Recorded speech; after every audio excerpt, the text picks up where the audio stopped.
जय श्री कृष्ण, राधे राधे। और ये है आज की बहुत ही अद्भुत और बहुत बहुत सुंदर लीला।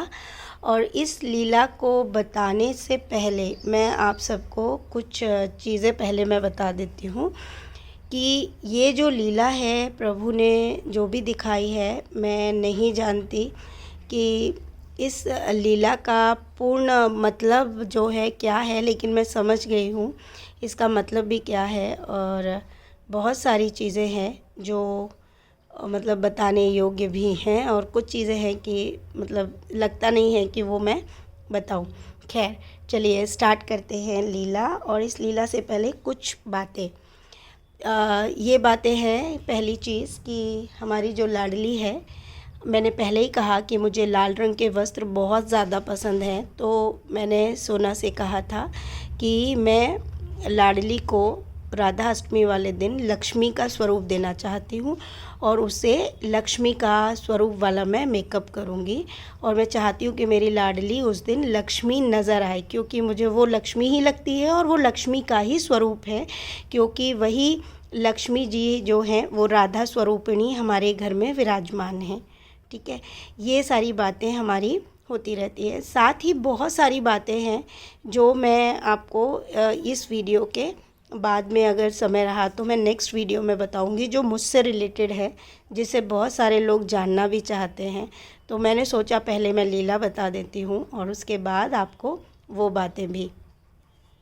तो ये रही ये बात है। तो ये सारी बात हुई, और होने के बाद में आज का जो स्वप्न था वो इतना प्यारा है और इतना सुंदर है। तो वो स्टार्ट ऐसे होता है कि हाँ, एक और चीज़ है, थोड़ा सा मैं कल की और बता देती हूँ। कल हम लोग राधा जी के लिए जब सामान ख़रीद रहे थे, तो मेरे दिल में ना बहुत सारी व्यथा थी और मैं बहुत परेशान भी हो रही थी। परेशान इसलिए क्योंकि मेरी इच्छाएं, मेरी लाडली को लेकर, हमारे इन बच्चों को लेकर बहुत ज़्यादा मेरी आकांक्षाएं हैं, लिमिट क्रॉस है। मतलब मैं उन इच्छाओं को मैं जागृत करूँगी तो आप सब बह जाएंगे, मतलब इतनी है, अनकंट्रोल्ड है।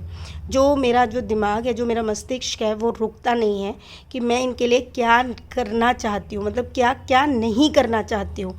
ये सोच लीजिए कि मतलब मैं उठते बैठते जागते सोचते, मेरा जो दिमाग है ना वो बंद नहीं होता है, और जिसके कारण मुझे सही से नींद भी नहीं आती है। मैं रोकना चाहती हूँ बट वो रुकता नहीं है। और कहीं ना कहीं हमारे जीवन में कुछ चीज़ों की कमी होती है, जो हम पूर्ण रूप से वो चीज़ें नहीं कर पाते हैं जो हम करना चाहते हैं। ठीक है, तो उन चीज़ों को लेकर ही मैं बातें भी इनसे ही करती हूँ, कहाँ जाऊँगी बातें करने के लिए। और मैं मन ही मन में उनसे कहते रहती हूँ, ये चीज़ ऐसे नहीं हो पाई, यहाँ ये कमी हो गई, मैं नहीं कर पा रही हूँ, थोड़ा एक्स्ट्रा होता तो मैं ऐसे कर लेती, ऐसे कर लेती।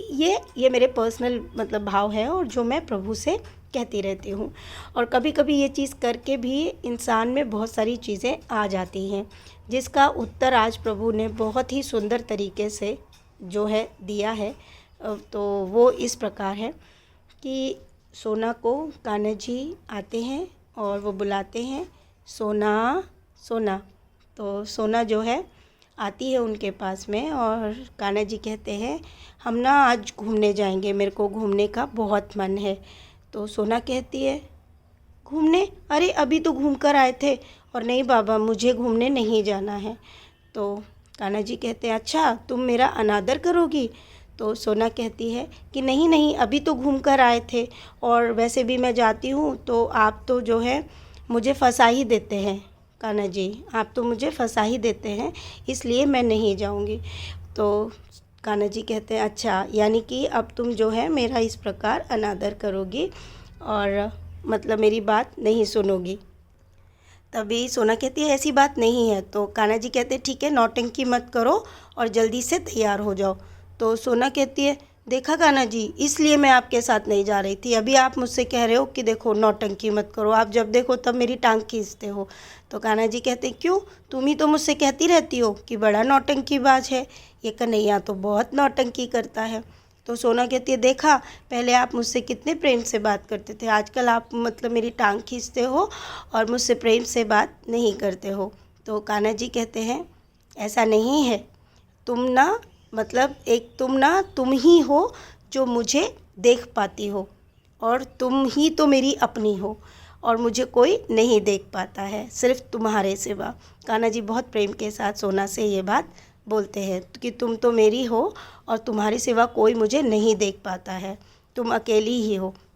तो सोना बोलती है ठीक है, मैं तैयार होके आती हूँ, आप चलिए। तो सोना जो है जाती है तैयार होने के लिए। कल उसके लिए ये जो कन्हैया ड्रेस पहन के बैठे हैं, ये वाइट वाली, सोना यही वाली वाइट ड्रेस पहनती है और वाइट ड्रेस पहन के जो है नीचे आती है। तो वो क्या देखती है, बालकनी में हमारे केशव, कन्हैया और लड्डू जो है उछल रहे हैं, क्योंकि बांके बिहारी जी जो गाड़ी लेकर आते हैं ना, उस गाड़ी का गेट खोला हुआ है बांके बिहारी जी ने, और उसमें कोई म्यूज़िक चल रहा है जिस पर बच्चे बहुत उछल उछल के नाच रहे हैं।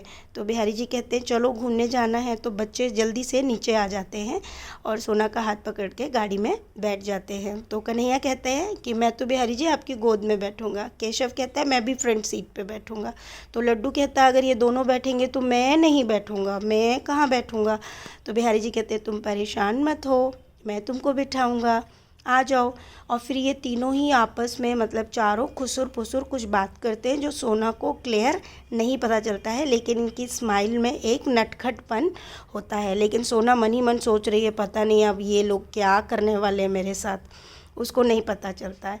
और आगे जाते हैं और कान्हा जी कहते हैं कि आज हम जाएंगे घूमने के लिए, पता है कहाँ, कि आज हम जाएंगे अरबी समुद्र घूमने, मतलब करके ये बात बोलते हैं। तो सोना बोलती समुद्र, हाँ, बोले हम तो समुद्र जाएंगे। अरे बाप रे।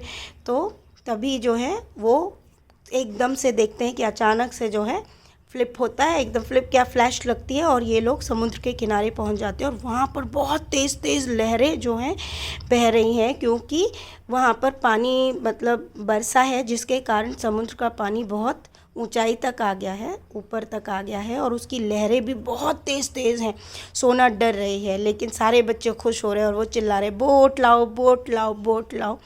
तभी जो है वहाँ पे एक बोट आके रुकती है, बोट आ जाती है और जिसमें ये सारे बच्चे चढ़ जाते हैं। बस लड्डू चिल्लाता है कि सोना मुझे डर लग रहा है। तो तभी वो देखती है कि अचानक से तीनों बच्चे गायब हो जाते हैं, यानी कन्हैया, केशव और लड्डू अदृश्य हो जाते हैं, उसमें नहीं दिखते। और सोना फिर भूल भी जाती है कि इस मतलब नौका में कोई और भी था। और वो देखती है कि सामने कान्हा जी जो ड्राइविंग सीट होता है ना, उस जगह पे वो बैठे हुए हैं और उन्होंने आगे फ्रंट पे अच्छे से दोनों हाथ से उसको पकड़ा हुआ है। और वो सोना से कहते हैं तुम भी पैक करके पकड़ो, मीन्स टाइट से जो है उस ग्रिल को पकड़ लो, जो भी उसमें हैंडल्स है उसको पकड़ने के लिए। तो सोना उसको पकड़ लेती है। अब सोना को पता ही नहीं होता कि क्या होने वाला है, क्योंकि सोना को ऑलरेडी डर लग रहा है, लहरें हैं, बहुत तेज़ बहाव है, इतनी ऊंची ऊंची लहरें नौका में। लेकिन वो जो नौका है वो समुद्र के ऊपर ना चल के वो समुद्र के अंदर चली जाती है और बहुत हाई स्पीड होती है उसकी। इतनी स्पीड करके सोना डर जाती है और सोना कहती है, मतलब अंदर जाते हैं ना पानी के अंदर जो बोट है, तो वो उसको घुटन सी होने लगती है। तो सोना कहती है मुझे सांस नहीं आ रही है ठाकुर जी, कान्हा जी मुझे सांस नहीं आ रही है। तभी कान्हा जी जो है उसके सर पे हल्के से ऐसे बच्चों की तरह हाथ मारते और कहते पागल, जब मुझे सांस आ रही है तो तुझे सांस क्यों नहीं आएगी, देख सांस आ रही है मुझे। तो सोना फिर ऐसे करती है, हाँ हाँ हाँ हाँ मुझे सांस आ रही है, हाँ हाँ मुझे सांस आ रही है, मैं तो मछली बन गई कान्हा जी, मैं मछली बन गई। तो कान्हा जी मुस्कुराते हैं, लेकिन वो और नीचे गहराई में चलते चले जाते हैं और एकदम गहराई में जाकर वो क्या देखते हैं कि सामने सोने के दो बड़ा सा दरवाज़ा है, मतलब दो पिलर्स वाला इस तरीके का बहुत बड़ा दरवाज़ा है सोने का। और वहाँ पर दो मतलब बाहर दरबान खड़े हुए हैं, सैनिक खड़े हुए हैं, उनके हाथों में कुछ बड़े हाथों में कुछ भागे भाले टाइप के कुछ हैं और उन्होंने नीले वस्त्र धारण किए हुए हैं। और मतलब और वहाँ पर एक और चीज़ है कि वो समुद्र में अंदर जाते तो आसमान भी वहाँ तैर रहा है और वहाँ पानी भी है, आसमान भी है और पानी भी है, दोनों चीज़ है। बिहारी जी तो उसमें एंटर कर जाते हैं, लेकिन सोना को दरबान रोक लेते हैं। उधर सामने से ऐसे सोना चिल्लाती है बिहारी जी, तो उधर सामने से बिहारी जी जो है इशारा करते हैं और दरबान जो है सोना को जाने देते हैं और सोना अंदर चली जाती है। अंदर सोना देखती है कि इतने बड़े कमल, मतलब उसने अपने जीवन में कभी कोई कमल उसने क्या, हमने भी नहीं देखे ऐसे कमल। मतलब इतने बड़े बड़े वो कमल तैरते हुए देखती है, बहुत सारे कमल हैं और आसमान भी है वहाँ पे, पानी भी है और बहुत ही शांति प्रिय अलौकिक जगह है वो। और वहाँ जाके वो देखती है कि सामने ना शेषनाग जो हैं, मतलब बहुत बड़े, मतलब और उनके 101 फन हैं। कितने फन है? 101। तो सोना वो देखती है और थोड़ा सा उसको हल्का सा भय भी लगता है कि क्या है ये। लेकिन वो क्या देखती है कि शेषनाग के एकदम कोने में, मतलब साइड में, जहाँ पे एक जो है मतलब मैया बैठी हुई हैं और वो मैया बहुत ही, मतलब बहुत नाजुक मैया है और उनका जो चेहरा है वो एकदम बच्चों के जैसा, मतलब चेहरा है। लेकिन मैया बड़ी हैं लेकिन उनका चेहरा बिल्कुल बच्चों की तरह मासूम नाजुक है, जो चेहरा उसको पूर्ण दिखा है।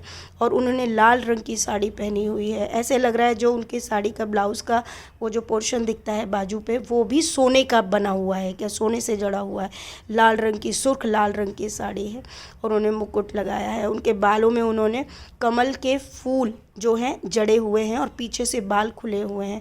इतनी सुंदर लग रही है। उन्होंने एक बिंदी लगाई है, उस बिंदी पर भी डायमंड की बिंदी लगी हुई है। आँखों में बड़ा बड़ा सुरमा है उनके, और इतनी सुंदर, उनका इतनी सुंदर है कि वो बस पूछो मत। और वो ऐसे बैठी हैं कोने पे जैसे कि किसी के पैर दबा रही हों, लेकिन वहाँ कोई नहीं है। शेषनाग जी के ऊपर, मतलब वो जो सैया में बैठे हुए हैं, उनके फन दिख रहे हैं नीचे, वो भी दिख रहे हैं, लेकिन वहाँ पे और कोई नहीं है। मैया वहाँ बैठी है और एक साइड को हमारे ठाकुर जी खड़े हुए हैं। तो ठाकुर जी कहते हैं, सोना पहचानो ये कौन है? तो सोना कहती है, मैं नहीं जानती इनको, ये कौन है बताओ। तो बिहारी जी कहते हैं कि पहचानो पहचानो। तो सोना कहती है, क्या ये मेरी मैया हैं? तो कान्हा जी कहते हैं, हाँ ये तुम्हारी मैया है। लेकिन सोना कहती है कि लेकिन ये तो मेरी मैया जैसी लग ही नहीं रही हैं, ये तो मेरी मैया जैसी बिल्कुल नहीं लग रही हैं। तो बोले, पहचानो, ये तुम्हारी मैया ही हैं, पहचानो ध्यान से। तभी जो मैया वहाँ बैठी हुई थी वो बैठकर उठती हैं और वो बड़े से कमल में जाके विराजमान हो जाती है। तभी बिहारी जी कहते हैं, अच्छा ये बताओ तुम्हारी मैया कहाँ से उत्पन्न हुई थी? तो उन्होंने बोला, कमल के फूल से। सोना कहती है, कमल के फूल से? तो बोलो, ये मैया भी कहाँ से विराजमान हुई है देखो। अरे हाँ, ये भी कमल के फूल से हैं। और मैया ने उस समय फिर बेसर पहन ली अपनी नाक में, उस समय बेसर भी उनके नाक में दिखने लगती है सोना को। तो सोना कहती है कि आप मेरी मैया हो? तो वो कहती है, हाँ मैं तुम्हारी नहीं, मैं सबकी मैया हूँ। तो सोना कहती है, अच्छा तो मैं आपकी बेटी। उनके हाथ में, एक हाथ उनका खड़ा होता है, एक हाथ में उनके पास कलश होता है, कलश एक बड़ा सा, और एक कलश था उसमें से मतलब पैसे ही निकले जा रहे थे चारों तरफ, मतलब पैसे ही पैसे गिरे जा रहे थे। और सोना जो है देख रही थी और अचानक से वो और बात भूलकर वो कहने लगती है कि आपके पास इतना सारा, मतलब ये इतना सारा है, आप मुझे दोगी? तो वो कहती है, हाँ पर तुमने तो मुझे कभी याद ही नहीं किया। तो नहीं, तो बिहारी जी कहते हैं कि हाँ ये इनके पास इतना सारा पैसा है। तो सोना कहती है, पर मैंने तो इनको कभी याद ही नहीं किया, तुम इनको याद करती हो? तो सोना बोली कि नहीं, मैंने तो इनको याद ही नहीं किया। तो तभी लक्ष्मी मैया वो बताती हैं, वो लक्ष्मी मैया थी और वो कहती हैं, हाँ लेकिन तुम तो मेरे को रोज़ याद करती हो। तो सोना बोली, नहीं मैंने तो आपको कभी याद नहीं किया, मैंने तो अपनी मैया को याद किया। तो जो लक्ष्मी मैया हैं वो कहती हैं, लेकिन तुम्हारे यहाँ तो मेरी रोज़ पूजा होती है तुम्हारे घर।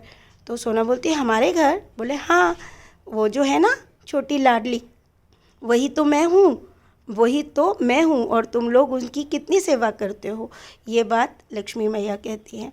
तभी सोना कहती है, अच्छा ये बताओ क्या मैं आपकी बेटी हूँ? तो मैया कहती है, हाँ तुम मेरी बेटी हो, और मेरी इस दुनिया, मतलब माँ का कहना ऐसे था कि इस जगह पे, मतलब सब जगह पे मेरी सारी बेटियाँ हैं। तो बोले कि क्या आप मुझे प्यार करती हो? सोना बोलती है। तो मैया कहती है, मैं तुमसे ही नहीं, मैं सारी बेटियों से बहुत प्यार करती हूँ, मैं सारी बेटियों से बहुत ज़्यादा प्यार करती हूँ। तो सोना बोलती है, अच्छा लेकिन मेरी मैया तो सिर्फ मुझसे प्यार करती है। तो लक्ष्मी मैया कहती है, लेकिन मैं तो सबसे प्यार करती हूँ, मेरी सारी बेटियाँ हैं। और इस तरह से फिर सोना कहती है कि ठीक है। तो तभी बिहारी जी कहते हैं कि चलो अब हम चलते हैं। तभी सोना जाने लगती है। तो सोना के दिल में ये आता है कि मैं ये जो धन दौलत जो मैया के पास है वो ले लूँ। तभी बिहारी जी की तरफ देखती है, इनकी बातें जो है मन में चल रही है, जिसको बिहारी जी समझ रहे हैं। तो सोना कहती है, लेकिन नहीं बिहारी जी, मैं बिल्कुल भी मैया से ना पैसे नहीं लूँगी, यहाँ से कोई भी धन दौलत, क्योंकि मैंने ना ये पढ़ा है कि आप ना बहुत परीक्षाएं लेते हो, और जब आप परीक्षाएं लेते हो तो आप धन देते हो, और धन देते हो तो फिर आप मेरे पास नहीं आओगे, इसलिए मैं मैया से कोई भी धन दौलत नहीं लूँगी, क्योंकि मुझे तो आप ही चाहिए, मैं ये धन दौलत बिल्कुल नहीं लूँगी। और सोना जो है बिहारी जी के साथ जाने लगती है। तभी मैया फिर रोकती है कि रुको सोना, और ये कलश लेके जाओ। तो सोना का मन आता है कि क्या मैं ले लूँ, फिर वो कहती नहीं नहीं, अगर मैं ले लूँगी ना तो बिहारी जी जो है फिर मेरे को कभी नहीं मिलेंगे। तो फिर बिहारी जी कहते हैं अच्छा ये बताओ, तुमको जो चाहिए होता है मैं देता हूँ ना। तो सोना कहती है हाँ।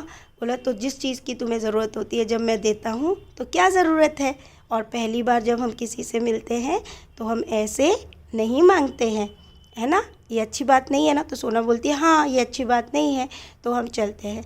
तो सोना जो है बिहारी जी के साथ जाने लगती है। लेकिन जब वो जाने लगती है तो मैया कहती है सुनो, तुम जब जाओगी ना तो मेरी ना बेटियों को ये बात बता देना। तो सोना कहती है लेकिन किस बेटी को आपकी बताना है कि मेरा ना प्यार सारी बेटियों को देना। तो सोना कहती है लेकिन आप बताओ तो सही किन बेटी को देना है। तो मैया कहती है जिसको तुम ये बात बताओगी ना वो सब मेरी बेटी हैं ऐसे, और ये बात तुम उनको बता देना, वो समझ जाएंगी, और मेरा प्यार उनको दे देना। और ये बोलकर सोना जो है बिहारी जी के साथ जाने लगती है। जब वो जाती है तो रास्ते में फिर वो दरबान जो है सोना को रोक लेते हैं और पूछते हैं अच्छा तुम बताओ, तुम यहाँ पर कैसे आई, यहाँ पर तो सब मरने के बाद ही आते हैं, तुम पहले कैसे आ गई यहाँ पे। तो सोना कहती है अच्छा क्या मर जाते हैं तभी यहाँ पे आते हैं। तो वो बोली हाँ, तो तुम कैसे आ गई। तो वो कह रहा क्या मैं मर गई हूँ। वो सैनिकों से बोलने लगती है सोना क्या मैं सच में मर गई हूँ।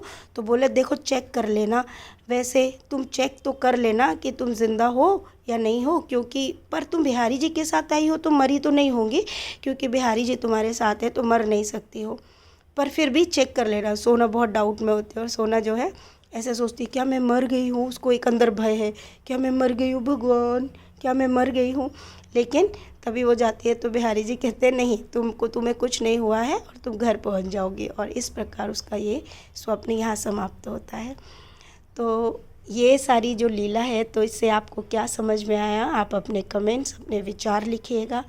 मैं तो ये सारे के सारे आंसर्स मुझे तो मेरे लिए लगे, और लगे क्या मेरे लिए ही थे, मैं तो मानती हूँ, क्योंकि जब मैं परेशान होती हूँ तो मैं कभी कभी बोलती हूँ कि मैया मेरे से ये नहीं हुआ, बिटिया मुझसे ये नहीं हो पाया, ये पैसे यहाँ कम पड़ गए, थोड़े ज़्यादा और होते तो ऐसा हो जाता ऐसा हो जाता। तो इसमें प्रभु ने क्या बोला है कि जितना है और जितना तुम करती हो मेरे लिए पर्याप्त है, परेशान मत हो। यानी कि वो उन्होंने मेरी परेशानी को दूर किया है कि तुम जितना कर रही हो उतने में मैं बहुत खुश हूँ, क्योंकि उन्होंने ये भी कहा कि तुम्हारे घर में तो रोज़ मेरी पूजा होती है। यानी कि हमारी जो राधा रानी है वो स्वयं हमारी लक्ष्मी माता हमारे घर में विराजमान है, और जो आप सबके घर में भी विराजित है। आप सबको ये बात बहुत अच्छे से समझ आ गया होगा, क्योंकि लक्ष्मी स्वरूप ही हमारी राधा रानी जी जो है। राधा रानी जी हैं कौन आप बताइए। विष्णु जी के अवतार भगवान कृष्ण हैं, और हमारी लक्ष्मी माता उन्हीं का स्वरूप है हमारी राधा रानी जी।